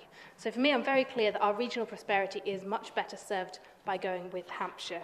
I mean, we might like the idea of the opportunities of business developing in Wessex and transport, but that's a hell of a gamble to take as things currently stand. So for me, Hampshire better reflects our needs from a transport perspective and from a business perspective, as evidenced by the feedback from business in our pack. Now, I think the reason I can understand some of the attractions at the heart of Wessex model and the attraction and simplicity of using existing boundaries around health and police. But I really think we shouldn't just be looking for simplicity. This is a historic reshaping of regional devolution, and it's more important that we get it right. Administrative boundaries can and do change, and they haven't evolved in a particularly strategic way. They shouldn't constrain what is right for our region's prosperity. And it isn't as though Bournemouth Hospital doesn't work very closely with Southampton Hospital. It is surmountable. So quite simply, I think that we need to think about Hampshire because it has other large conurbations that are much more comparable than there to us than in the Wessex model. Now, the reason this is important for me is that if we are to reap the benefits of the strategic authority, it needs to be just that. It needs to bring strategic thinking and funding to go with it over and above what individual councils can do. So to be able to give a useful strategic support to the challenges we face, I believe it will be helpful if those issues are shared across other towns in the authority and not just be relevant to one part of it alone. I don't really see the attraction of wanting to be a big fish alone surrounded by not fish because they're not going to add anything to the challenges we are already doing for ourselves. So quite simply, my area of Boscombe Folkestone has very little in common with most of Dorset, Somerset and Wiltshire. We're a densely populated urban area, high levels of deprivation and urban poverty. I'm often struck when I'm listening to the Police and Crime Commissioner just how much focus he gives to rural crime and tractor thefts and how disconnected this can feel to the needs of Boscombe. So I don't really see why we would want to be the largest conurbation in a rural authority. The new strategic authority should bring something to us that should lift us up. We shouldn't be trying to drag them up. And by the way, to Councillor Farquhar's point, in population terms, with the same size fish in either, under most ways of thinking about it. So the Heart of Wessex area won't and shouldn't focus on the challenges like the ones that we need to face in my area. So they have their own rural challenges and priorities. Now, I worry that the needs of our area will be neglected as a BCP-specific problem. They're not going to bring a strategy on... Councillor Connolly, are you winding up? Sorry. They're not going to bring a strategy on town centres, on overcrowding, on urban poverty, the nighttime economy. They've got their own problems to deal with. Our connections are with the East. Let's be part of that and tackle that together. Councillor Hadley, please. Thank you, Chair. Yes, I was born in Highcliffe in Hampshire, and they moved the boundary over my head, but anyone under 50 was actually born in Dorset. I think it's really interesting. One of the conversations I mentioned, I was in Winchester and talked to a number of people yesterday who said, oh, actually, one of them lived in Christchurch, one of them lived in Broadstone, and I was talking to the guy from Dorset Council who said he lives in our area in Branksome and goes into the county council once a month or twice a month, I think it was. And actually, the world has changed. Since COVID and since people are working from home, people love coming to our area, and actually they can work anywhere in the country. And I know a friend's son who now lives in Turkey and works globally because they can. So actually, the geography thing has changed. People come to this area because they love coming to this area. It is a great area. I think the tourism offer that we have is huge, and actually, we are a hub potentially for the area immediately around us. The economic engine piece, I'm not actually wed to, we need to be sustainable. The illusion of eternal growth comes with depression and failure, and that's very traumatic for people. Actually, sustained growth is far more important in my view. But I've also, and as I said earlier, in working with people in Hampshire, with the whole of Dorset, quite often the conversation was, we've had this view around the Health Wessex, the Hampshire and Dorset Wessex, and they hadn't. They'd had a conversation about Hampshire, and Dorset was the afterthought. So I have experience of working across this geography and not being considered because the focus of attention was elsewhere. And when we worked with the Dorset and Somerset Health Authority, it felt far more equal. Taunton's a reasonably big town. We talk about it as though there's nothing out there in the Wessex area. There are significant towns. My brother-in-law is a councillor in Wiltshire, and one of our Christmas conversations was about the devolution process. And he was very clear that Wiltshire would really welcome having BCP as a partner, the opportunities for our universities, the opportunities for our port to be the gateway for the southwest of England. So I think there are some real opportunities in our area, and I think if we look to the east and abandon, well, as I say, we shouldn't be abandoning whichever way we go, and abandon the idea that we have stronger links for transport to the west, it is BCP that will lose out. Thank you. Thank you, members. I think we're getting to the end of the list now, so I've now got Councillor Dove. Thank you. Thank you. I love the idea of being part of a rural area, and I love the idea of being part of Hard East Dorset. But this isn't about my ideals, and it isn't about my dreams. This is about supporting our residents and supporting generations to come, their employment, their opportunities. The start of the debate was that we can only ensure an argument for economic growth if we are Heart of Wessex. But sadly, I do fear that if we choose this option, I have concerns that no one will be able to get to us. Do we really have suitable infrastructure in place to support economic growth? We already have appalling services to reach us by road and rail.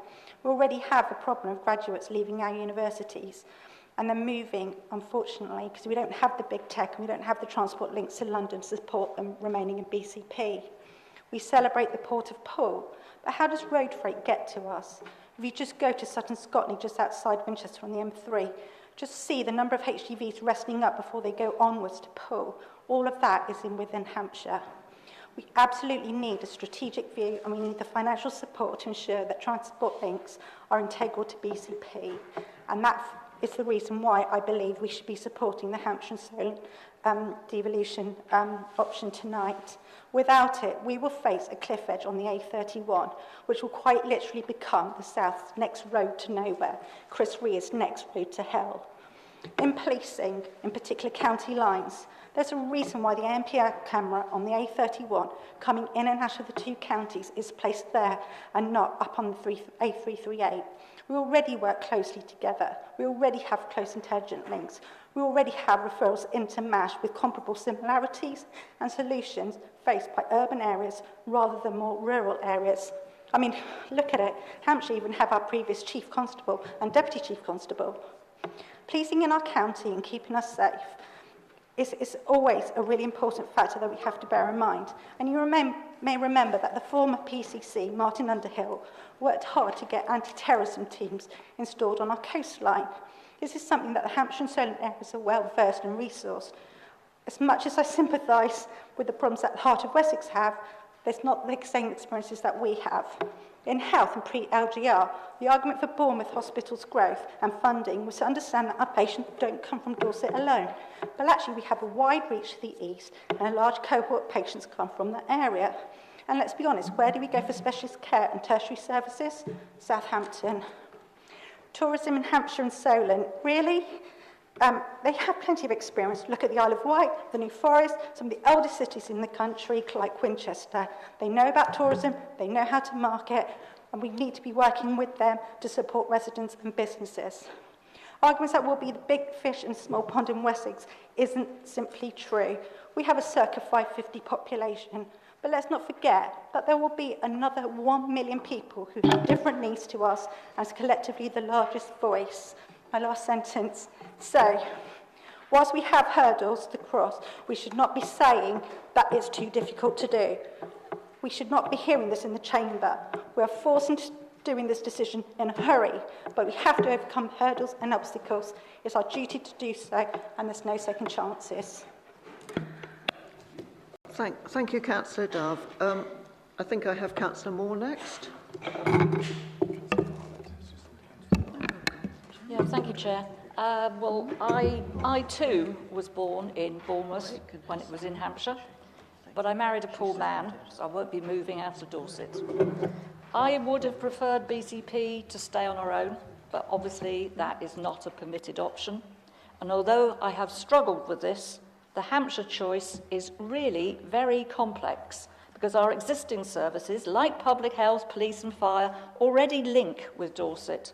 Plus the Hampshire area will have to go through local government reorganisation. And as we all know from bitter experience, this will take time and energy. And I think it will just serve as a distraction to our progress. Yes, the Heart of Wessex is more rural than BCP, but it is a better fit for our existing services and our existing links. And we have a great deal to offer here in BCP with our 3 universities, our port, our airport, and our amazing seafront. And we would enable BCP to be a strong voice for this area, and I think I would prefer that option. Thank you. Thank you, Councillor Moore. Councillor Rigby. Thank you, Chair. I was really torn on this, and I have been through this entire debate, so I've really welcomed the opportunity to listen to everyone's views on it.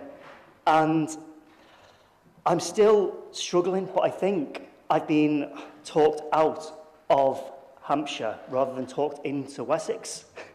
And I find that really weird. Everyone's giving really good examples of why Southampton's great, why Hampshire's great, how there's going to be loads of jobs there for people, loads of economic development, loads of ways for people to move out of this area and go towards Southampton, and Southampton to become suddenly the centre of what everything's happening.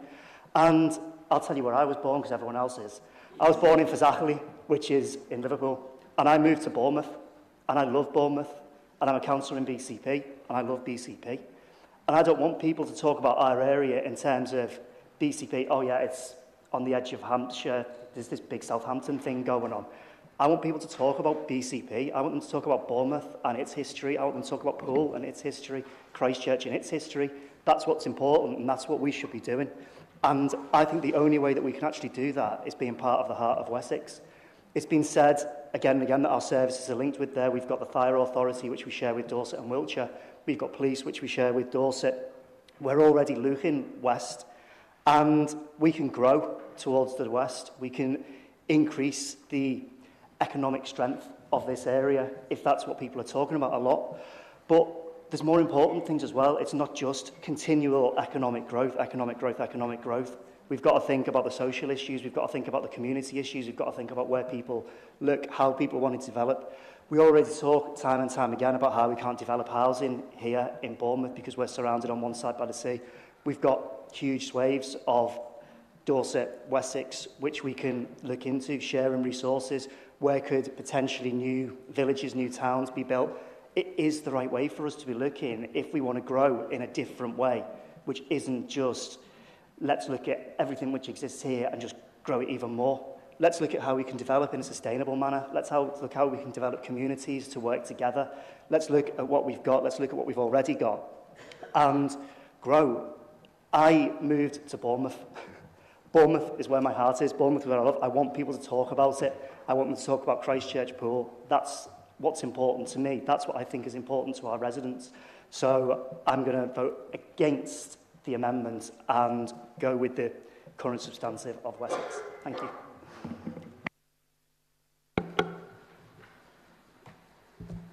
Thank you, Councillor Rigby. Now, I have some more speakers, and I think after that we have to wind up the debate on the amendment, because I see Councillor Aikenhead has already indicated, but you would be speaking as the seconder. And then I will ask Councillor... Yes, that's fine. And then I'll ask Councillor Canavan to sum up on the amendment. So, speaking to the amendment, I've still got Councillor Cooper. Do you want to just say who you've got? Yes. Okay, I'll try and be swift. I'm speaking for the amendment, and I've really been pleased to hear what people have said cross-party. In terms of like bullet points, I won't go into detail, is the option for economic growth and regional competitiveness is really important. The fact that we are, we've got the opportunity to unlock the coastal infrastructure from Lake Pier right the way up to Southampton. So, we could have shared marketing initiatives to position the South Coast as a premier destination, joint bids for regional and national funding such as the Living Up Fund or the Green Investment Programme, economies of scale of infrastructure projects reducing costs and maximising impact, unlocking maritime and transport potential, massive. So enhanced connectivity, develop sustainable transport solutions, expand the blue economy by supporting marine innovation, offshore wind projects and agriculture. Climate resilience and environmental sustainability. Coastal regions face increasing risks from climate change, including sea level rise and extreme weather. Collaboration is important and we need an action plan. Pool resources for large-scale flood defences and coastal erosion projects. Share expertise on nature-based solutions to enhance biodiversity while protecting the coastline. Promote low-carbon infrastructure initiatives that align regional net zero goals. Shared visions for urban and rural development. A partnership would allow for coordinated planning and the balance of urban and rural needs. Joint strategies on housing and regeneration. Infrastructure investment that supports sustainable tourism and local economies. Community and stakeholder engagement. The opportunity long-term to work with all the stakeholders and foster trust through consistent communication and shared decision-making. When I was a van driver delivering vegetables, I used to load up the van at the hub at the Romany Centre in Poole, and I could smell the bay and I could feel the water lapping against where we loaded the vegetables. I'd get in the van, 5 o'clock in the morning, and within a few minutes, I was in the countryside, behind tractors, behind muck spreaders, going through loads of smog. The heart of Wessex, has nothing to do with pool, as far as I'm concerned, of Bournemouth. The Police Crime Commissioner, as someone has already said, talked about the theft of tractors. Come into my ward in Hamworthy, and they're talking about marine theft, not tractors. So I really hope that we can think way ahead and have some blue sky thinking on this and go for the Pan-Hampshire agreement. So thank you. Thank you, Councillor Cooper. That was very emotive about the smells, especially when you said you're following the tractor. We can imagine that one. Yes. Now I have Councillors Burton, Waters, Bartlett and Rampton, and then we are going to wind up with Councillor Aikenhead. So can I ask Councillor Burton, please?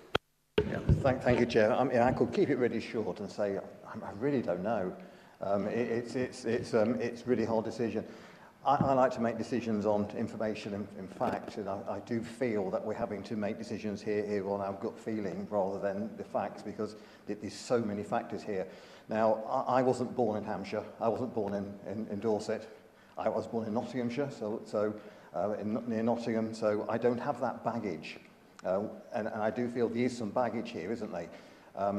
Now, we talked about not having any motorways in Dorset. Some people might say we had the first motorway in Dorset. The toll road, the Studland toll road, by lots of measurements, was actually the first motorway in the UK. So you might want to say that actually Dorset was the first.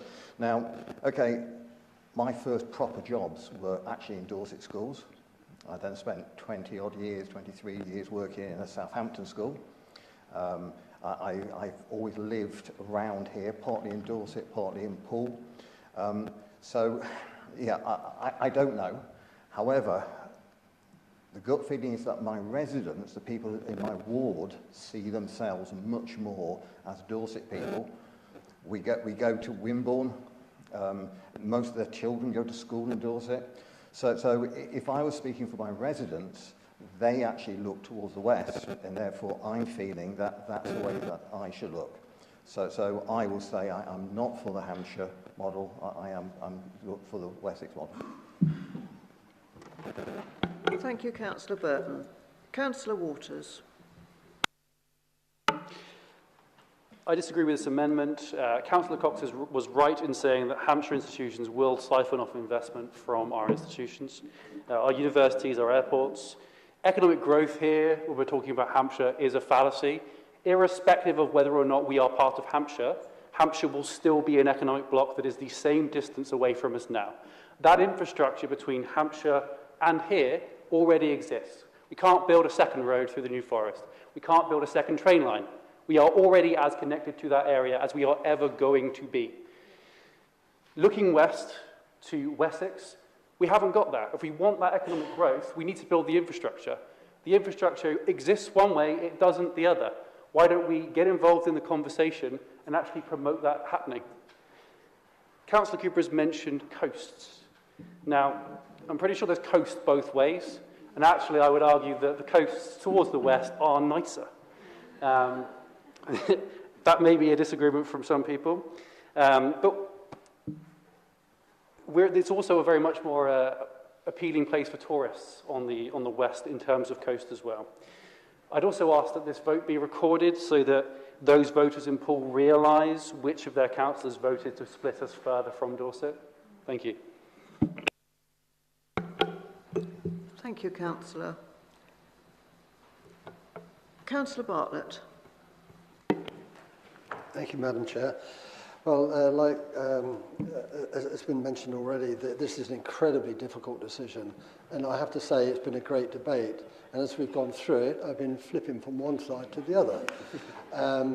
But, you know, I was born in Hampshire. Everyone says where they're born. I was born in Hampshire, and as far as I'm concerned, I'm still in Hampshire. And the worst thing that ever happened to me was when the Hampshire cricket team had to leave Dean Park and be exported to Southampton. Welcome back. Hope they can come back home again. But seriously, there were a couple of points that came out of this debate which I think are crucial. One of them was Councillor Connolly, who said this is a gamble. And actually, it is a gamble because none of us really know. I don't feel that I'm particularly well equipped to actually say one way or the other. And so if we make a decision tonight, it's clearly going to be balanced one way or the other because there are arguments on both sides. So for me, it's a question of which argument prevails or on balancing. Now, we've heard about the powerhouse of the the economic situation to our east, and then we've heard from Councillor Hadley about the need for a sustainable environment, because the issue about the creation of place, and we're an area we want to live, is as important, if not more important, than the need to create an additional part of a powerhouse, which already exists. So, which one of those am I pulled towards? I'm pulled towards both of them, actually, and Bournemouth's always been a bit like that, hasn't it? In terms of where we think we belong, Councillor Waters, I remember it so well, having brought up and gone to school in the Kingston area, that we had these lovely yellow buses, and as soon as you went past Bear Cross roundabout, you were into Dorset, and they had these horrible green things, didn't they? There was a real sense of identity just on the colour of the buses that you had. And lots of people will be thinking about that. People are going to be torn about which way to go on this. Whatever happens, whatever we decide, I do hope that we can bring our residents into this in some form of consultation. Well, it doesn't have to be necessarily a referendum, but we have got to bring their views into this. Because we are taking a gamble. Maybe we shouldn't be gambling on such an important issue.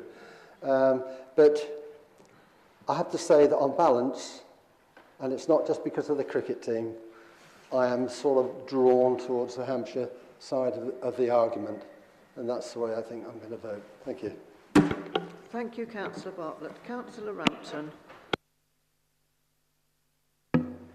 Thank you. Well, I'm from Edinburgh. But I live in Poole. I've lived there a long time and I love Poole. It's been said quite a lot by colleagues here tonight, but I'd go even further and say that how this is being done is actually an affront to democracy. There's just so much else to do at pace. It's a distraction that we in BCP just don't need at the moment. We're kind of being treated like naughty kids, aren't we? Do this, do it now, there'll be consequences, and you probably won't like them. So I have swithered, Scottish word, I think, back and forwards on this. What's best for our residents? My instinct is neither option, actually. I would have gone for BCP alone, but that's not an option. We've got no choice. We have to join that priority programme. We can't risk our residents losing out. As to the choices between Wessex and Solent, well, do we actually want to be a bit of an add-on to the cities of Portsmouth and Southampton, which are very conjoined already, really, aren't they? We'd be the granny annex on the back of the house. We've all got friends and neighbours and family and colleagues who are just up the road, who live just up the road in Upton, Wimborne, Ferndown. They'd be separated from us if we go for the southern option, the eastern option, sorry. They'd be separated by a road, dividing our communities. Surely that's not the intention of this government, but that could be the outcome. So I'm not going to support this amendment. And it's been really a hard battle in my head as what the best thing to do is. But I think I'm a Wessex girl. Thank you. Thank you, Councillor. Councillor Aikenhead, you are speaking as the seconder now. Can you do that, please? Okay, thank you. So I've heard a lot of things people have said. I just want to just pick up on a few of them. First of all, Hampshire doesn't want us. That's just not true. They do want us. They didn't want us if we were going to delay things, but we're not. We've already voted not to do that. So transport links, yes, transport links are a lot better towards the Hampshire side of things. They're not so good towards Wessex. Improving transport in Wessex would be of great benefit, but it will be even more benefit to the rest of Wessex than it will be to us. And I think they're going to still do that anyway, whether we're in Wessex or not. Councillor Goodall mentioned Bristol. Bristol's not going to be in the heart of Wessex. So it's perfectly possible for the heart of Wessex to improve infrastructure for transport between Bristol, Bournemouth, and all sorts of other places without us actually being part of that. But the transport links that we have with the East can help us in our in other projects that we want to pursue. with the group that we go with. Just think, if we join the Heart of Wessex, it's not going to be based here. We'll be 20% of it. It's not going to be based here. It's going to be based in Trowbridge. So that's where you'll be travelling in order to liaise with the mayor. It's very complex to join Hampshire. Yes, it's going to be a little bit difficult at first, but this is a really long-term decision. We can't afford to be making decisions short-term by saying it's a little bit too difficult. Let's take the easy route. I'll admit to you, I hadn't made up my mind until today which way I was going to vote on this. But I've been thinking about everything that's come up. I've been thinking about all the different points. And I believe that the purpose of doing this devolution is actually to help the country economically, to help with economic development. And for that, I believe that we are better off being with Southampton and Portsmouth, because they are urban areas, like we are an urban area. Let's just talk for a moment about fish in ponds, because I've heard quite a lot about fish in ponds. So, if we join Hampshire, we will not be a small fish. BCP is bigger than Southampton. BCP is bigger than Portsmouth. We would be the biggest urban area in the partnership. So if we get in there and start leading, we've got a real opportunity. And yes, we could go with Heart of Wessex, but what opportunity are we missing by doing that? And we still need to work with the other areas that we're with. Nobody is suggesting building a wall. Thank you. Right, thank you, Councillor. Councillor Canavan, could you please sum up now on your amendment? Thank you, thank you, Chair. I'll try not to repeat things which have been said, but I just did want to pick up on a couple of things. Firstly, to Councillor Fox's remark about Hampshire being a car crash. I just hope somebody will remind me never to get in a car with them, because that is short-term thinking, negative thinking. If people have been quite free with telling the meeting where they're from. I'm from Yorkshire, and I was brought up in a place called York, and I've never forgiven the government. I can't even remember what political complexion it was in the early 70s, taking away the county borough status from York and piling us in with what was then the North Yorkshire County Council. I've still got the emotional scars from that. But we have to think about what is best and how, most importantly, how we make the difference. We don't make any difference at all by giving up. We don't make any difference at all by saying this is all too difficult. And to pick up on Councillor Moore's point about local government reform, Hampshire will have to do it one way or the other. It's going to happen in Hampshire and in other places. They know that. They are working to that timetable. They are committed to that timetable, and they are prepared to take us on that journey with them. And I think it's an opportunity that we cannot afford to miss, because it is about the longer-term future of our residents, and it is about growth. This government is committed to economic growth, and we can argue about sustainability all day long, but this is about economic growth, because that drives prosperity. It drives people out of poverty, and that's what we've got to strive to do. So thank you, Chair. Thank you, Councillor Canavan. And can I say, everybody, that was a really, really good debate. I think we heard a lot of personal elements and also a lot of interest in what our residents would think. So thank you very much for that. Now, I've had a request for a recorded vote. Councillors, are we in favour of that? Can I have some Madam Chair, can I just... Forgive me. Can I just ask one quick question? I haven't had time to say where I come from. Not going to really.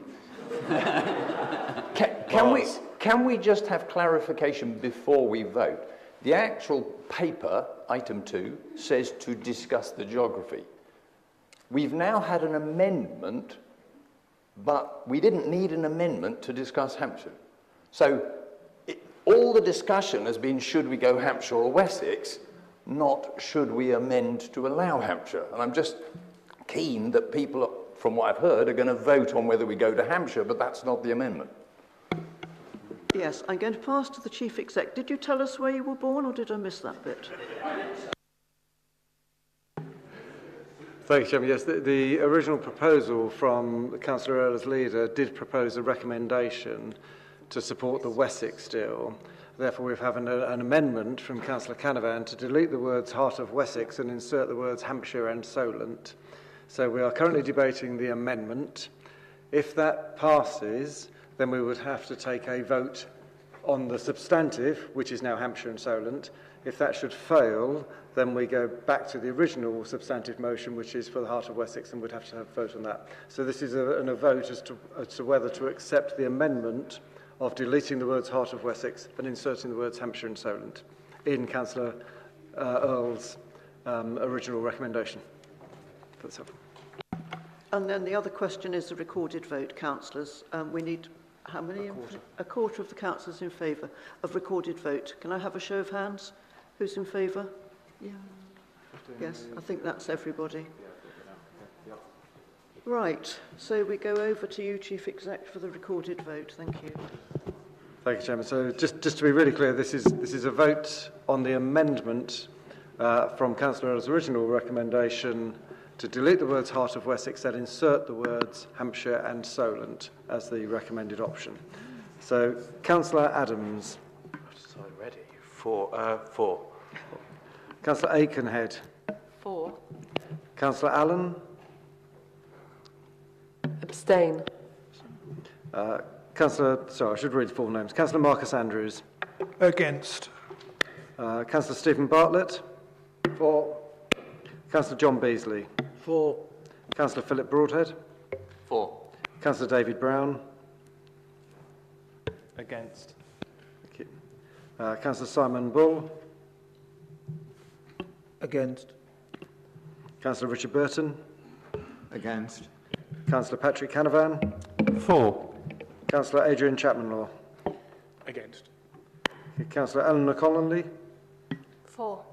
Councillor Peter Cooper. For. Councillor Mike Cox. Against.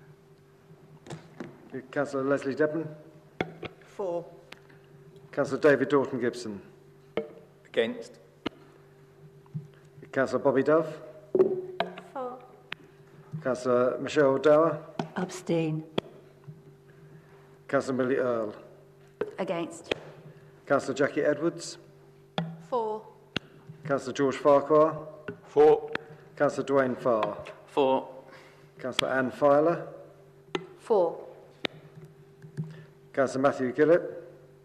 Against. Sorry. Councillor Crispin Goodall. Against. Councillor Andy Hadley. Against. Councillor Jeff Hanna. Councillor Emily Harman.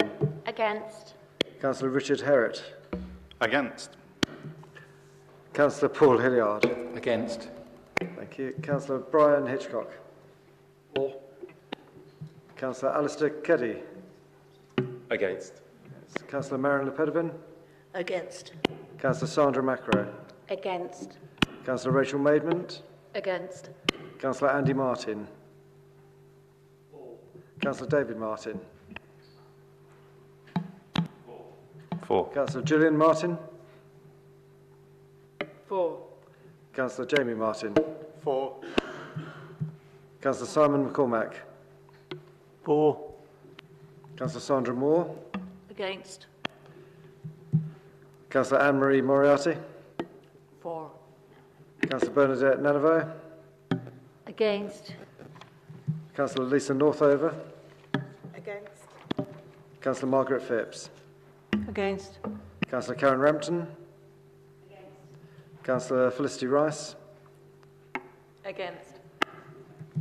Councillor Judy Richardson. Against. Councillor Vanessa Ricketts. Sorry, is Councillor Ricketts here? 4. Sorry, 4. Councillor Chris Rigby. Against.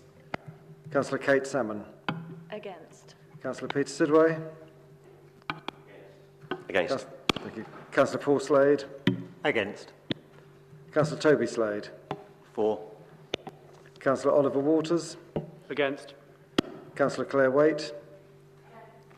Councillor Lawrence Williams. For. Councillor Kieran Wilson. Against. Councillor Gavin Wright. For. Thank you, councillors.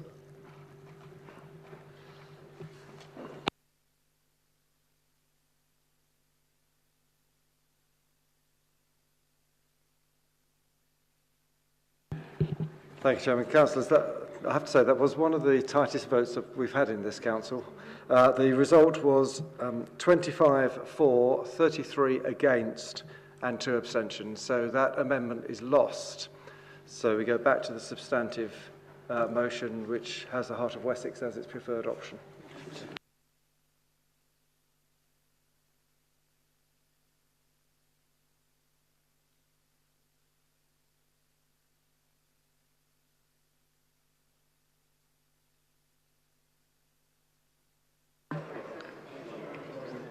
Chair, can I...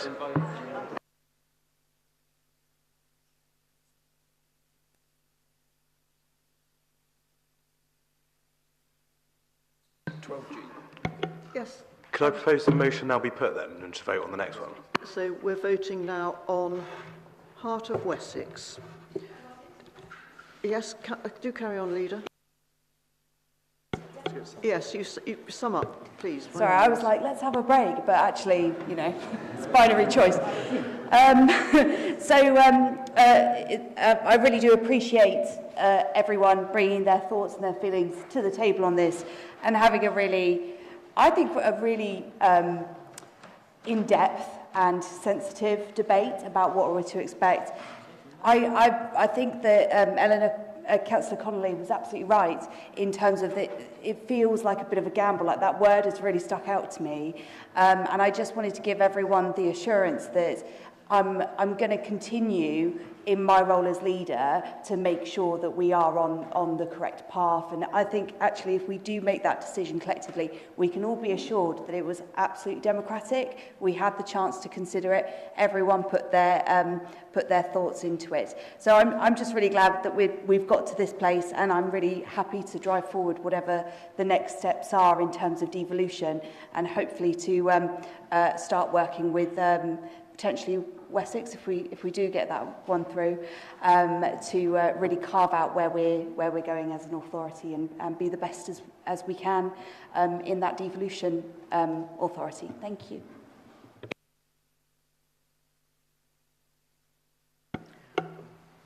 Councillors, would you prefer yet another recorded vote, which ought to be just the other way around, didn't it? Or shall we go for a show of hands? Right, show of hands. All those in favour of Heart of Wessex, is that what we're calling it? Yeah. All those in favour of Heart of Wessex, thank you.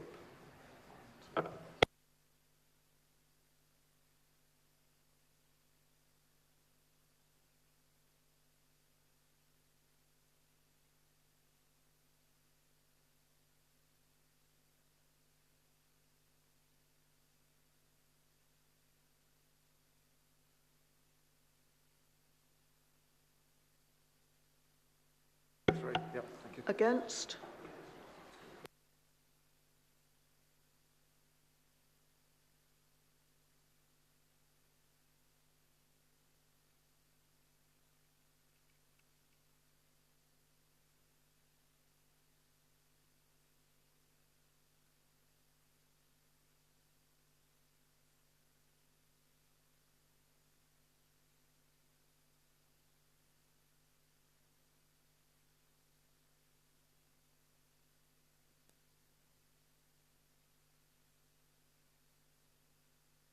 Thank you. Any abstentions? Yes, I'm abstaining. That's carried. Fine. It's carried. Right, thank you. So, councillors, we are now in the position to say that we will be going to ask if we can become part of Wessex, I assume, Leader. I mean, I don't know how to put it really. Can I say, members, I think that was a really good debate, and I think we need to pass that on to our residents and see where we go from here. We rely on the leader to keep us informed. Councillors, the meeting is not finished yet because we do have questions from councillors. Or we do actually have Councillor Farquhar standing.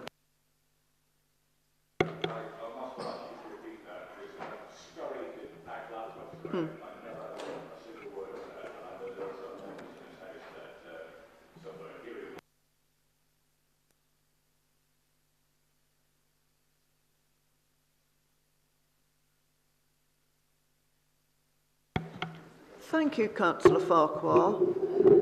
I think actually what I'm going to do now, since everybody's got their coats back off again, is ask the leader just what we have voted for. The heart of Wessex. Right, that's what we voted for, so thank you. The only other item on the agenda, I believe, is questions from councillors. I believe there are none, but I'm going to ask the Chief Executive. There are none. There are none. The meeting is now closed then. Thank you very much for that. There were...